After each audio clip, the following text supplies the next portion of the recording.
We had a wonderful opening reception party with Holly Near and Gwen Avery. Oh, wow. And a whole series of sort of the celebrities of that period. And continues on down here.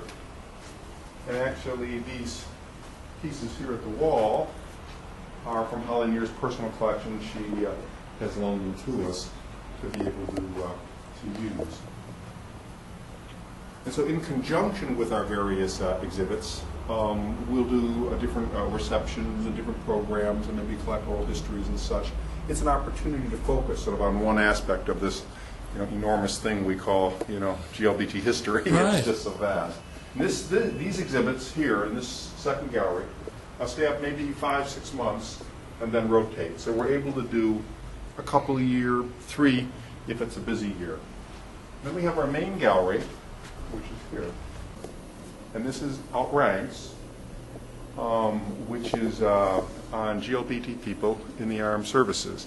This is sort of stories of individuals who were involved on this wall, starting at World War II and going forward.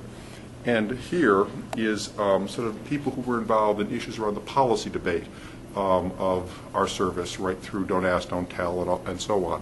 One of the stars, as it were, of our collection is Leonard Mathevich's. Oh, sure. And people will know Leonard here from this Time magazine of September 1975.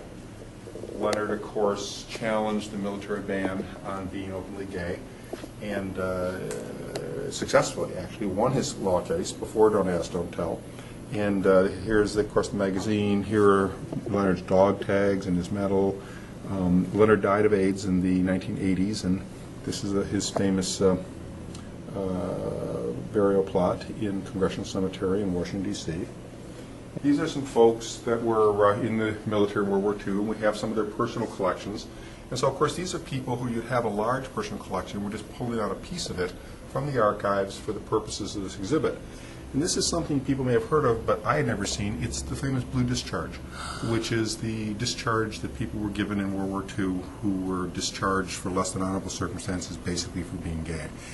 And this is a signal that to employers and stuff to discriminate against these individuals. Right. And this man, Bert Garris, was actually at our opening reception a few months ago. Bert is an openly gay man now. At the time, he was in World War II in the military, and he was one of the guards of the location where the people who were being discharged for being gay were being cast. So in fact, we have both sides of that story. Everyone always asks, why is Jimi Hendrix on the wall? And it's because Jimi Hendrix said he was gay to avoid the draft in Vietnam.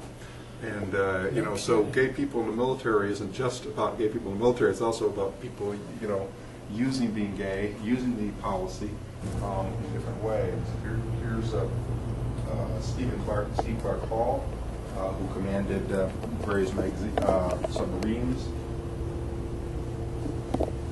And here we have Robert Stout, Keith Kerr in his uniform. And this here is oral histories that we also record. You can gather artifacts, manuscripts, and items. You can also gather oral histories. And so some of the oral histories that were gathered are here. Jimmy and I cruise a lot on cruise ships. Mm-hmm. And one of the things that we discovered is that we met this couple, this gay couple, and they had been together like 60 years, and they met during World War II, both as soldiers. Right. And I wonder how many of those long-term relationships were created in the service during World War II. Oh, yeah. This is the first of its type. So if you're a veteran, or if you're in the military now, this is the only show you would ever see that relates to your life, the truth of your history. And it's one of the reasons why it's so important that we have our own historical societies and our own galleries, because only here would we be trying to preserve Leonard's stuff. Only here would we be displaying his stuff. And for me, it's actually very gratifying. I'll see people come through, and some are veterans. I'm pretty sure there are people coming through from the service as well, because you see younger people coming through.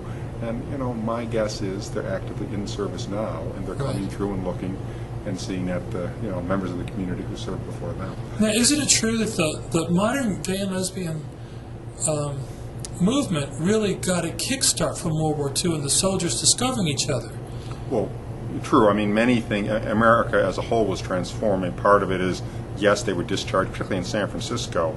where the Pacific Fleet was based. So all the discharge from the Marines and the Navy, all were discharged here in San Francisco. So that's true. Sounds like Australia. When you also think of some of the people who served in the military, you got Jose Sarria, founds the Royal Courts and the first openly gay person to run the office. Jim Foster, who forms the first Democratic Club, and Sir, was discharged just on in the article. And of course, the most famous name that people would probably recognize is, of course, Harvey Milk. Let me get the door here. Okay.